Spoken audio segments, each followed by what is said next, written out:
kaze mu kiganiro cy'umutekano. Uyu munsi tuza kuganira kuvuga impapuro z'inzira zitangwa be n'ibisabwa. Izo nazo zikaba zitangirwa mu gipolisi muri komisariya nkuru ijejwe abasohoka n'abinjira mu gihugu. Ushitse ahatangirwa izo mpapuro z'inzira uhasanga abantu ari benshi. Abapolisi nabo bari ku kivi kugira batunganirize abo babituye. Mukamenya ko impapuro z'inzira zitangwa zose zikoze mu buhinga bwa none kiretse urupapuro rw'inzira rwitwa CPGR. Mbega none uyifuza igitabo c'inzira asabwa iki? Icambere hoho nuko warasanzwe afise iyo passeport tumufise mu mashine yacu, agomba rero guhindura kugira ngo ronke iyo passeport inshasha ya Afrika y'ubuseruko, azana fotokopi iyo passeport ya kera na karanga muntu, hanyuma agacaza hariya ku magisha yacu hariya bagaca bamwakira. Mugabo kutarigera aronka passeport nawe nyene arakeneye kumenya ibisabwa, navyo sibindi nibi bikurikira. Ategeza kurondera karanga muntu, na cyane cyane ko abarundi twese tuzanzwe dufise karanga muntu. Rero azotuzanira iyo karanga muntu fotokopi yayo, yongere agende muri commune abamwo, agende gusaba urukaratasi rwitwa attestation de résidence, hanyuma aheze acarondera urukaratasi rwitwa attestation d'identité complète. Iyo attestation rero niyo ifata vyose, irimo vyose, irimo residence, irimo n'umwidondoro wiwe. Rero izo nkaratasi ko ari zitatu, azoca atuzanira n'ifoto imwe n'amahera asabwa angana n'ibihumbi 2,350 y'amarundi, amajana abiri na donc 235,000, ibihumbi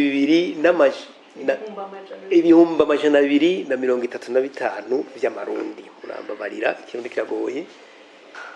Aho ni kuri laissez-passer, ni kuri passeport. Kuri laissez-passer azozana ivyo nyene, mugabo amahera ni ibihumbi 30. Hanyuma muri CPGR naho ni ibihumbi 18, kandi agatako akashazana n'ibikaratasi n'ivyo vyasabwe muri passeport. Impapuro z'inzira zitangwa muri ico gisata ziri ubuko bwinshi bivanye n'imvo z'urondera izo mpapuro. Iruhande y'ivyo uzifuza atanga umwidondoro wiwe nkuko bitwiganira. Iki gisata sanzwe njejwe dutanga impapuro z'inzira, nazo zikaba ari passeport ziri ubwoko butatu na laissez-passer hamwe n'ikarata CPGR.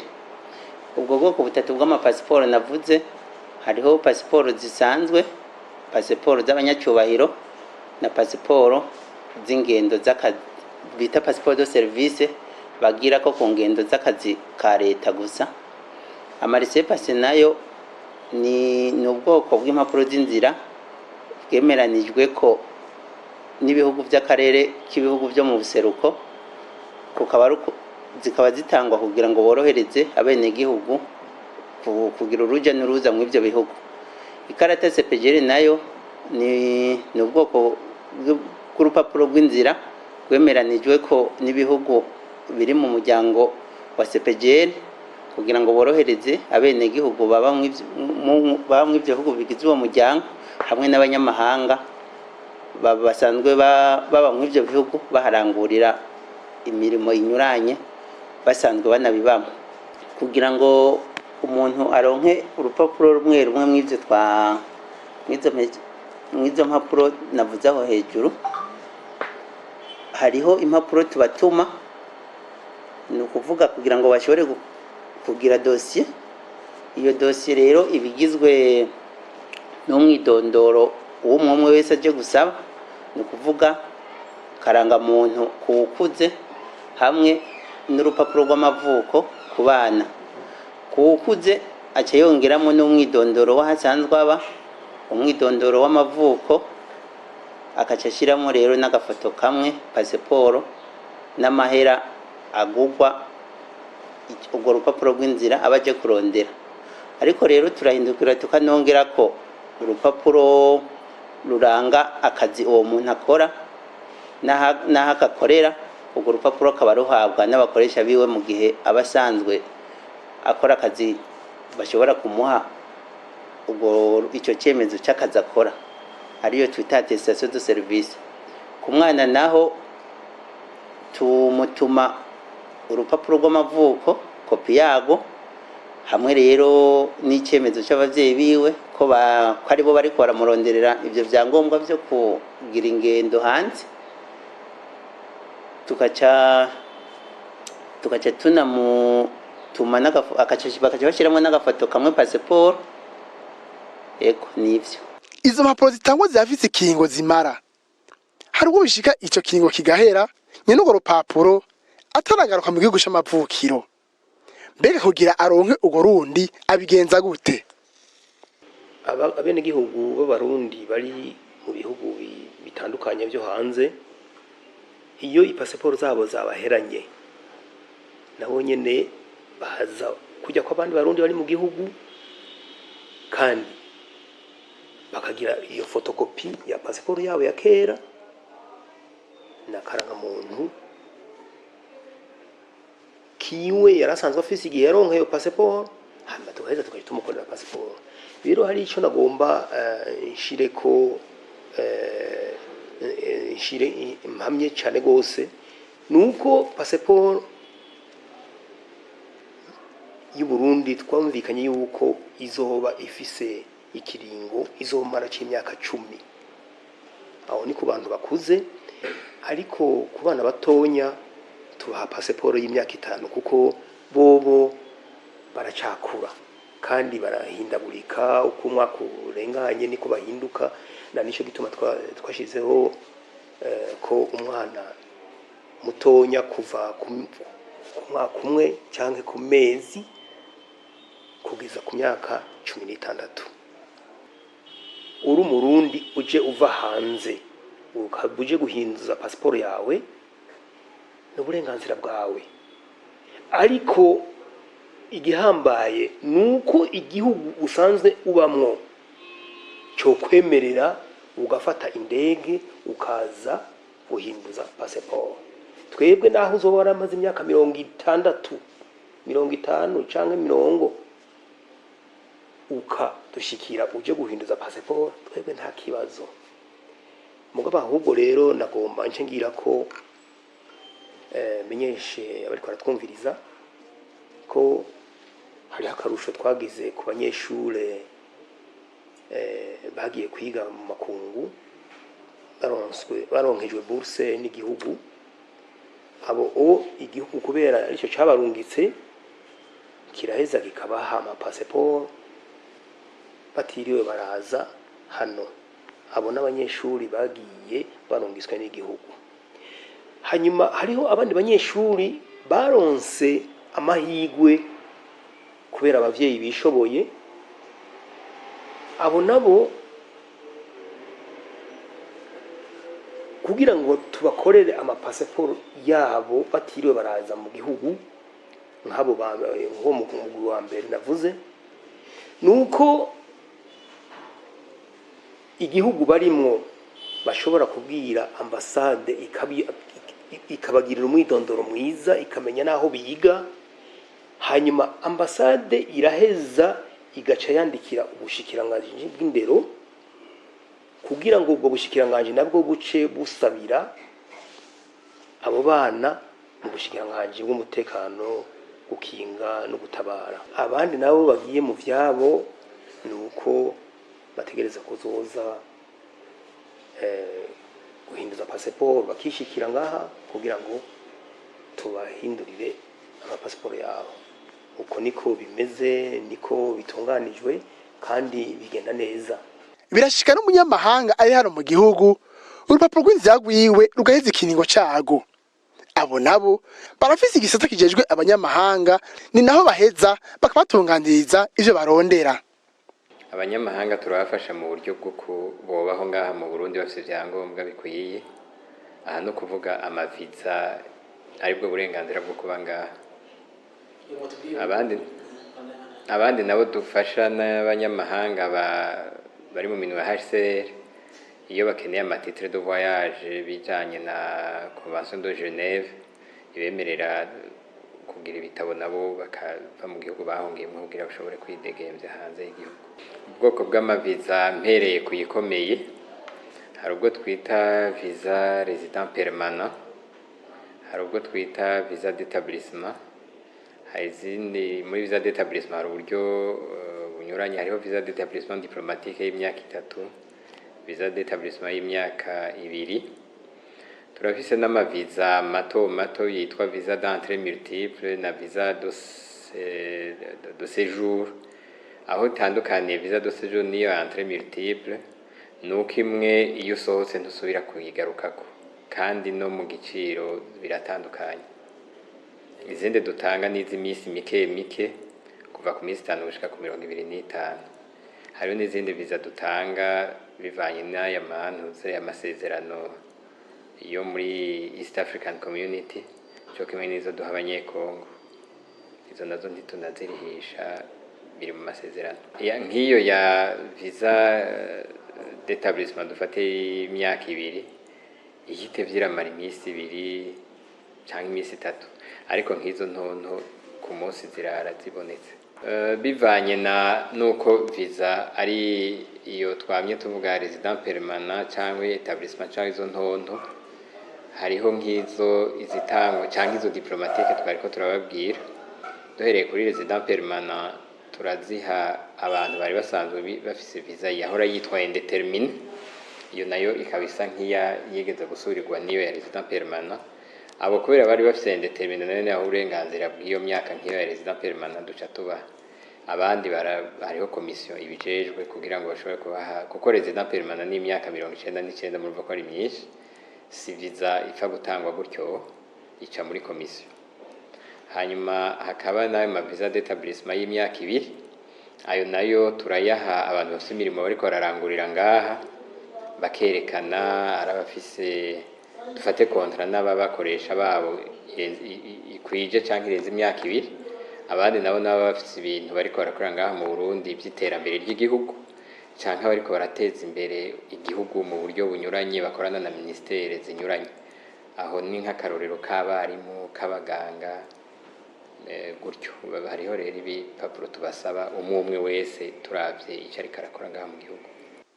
Igihe twaraho hatangirwa impapuro z'inzira, bamwe batumenyeshije ko ubu hari abantu benshi kandi ko kuzironka biteba. Uburenganzira bwo kuja hanze, aho naziye ngaha naje ku wa 2 nje kwirondera. Oya batubwe tuzogaruka ku wa 4 tugatwa tuzoyironka. Ntirakogura cari mu mashini kubera abantu ari benshi zirateba cyane mu mashini. Dusaba ko botunyarukiriza ko zimaze imisi nyaka tubariko turateba. Kagomba gukubitira ngaho muri Kenya kora abagenzi. Nk'ubu twapanze nk'umunsi wo kugenda tuze ngo tuyironka tukayibura.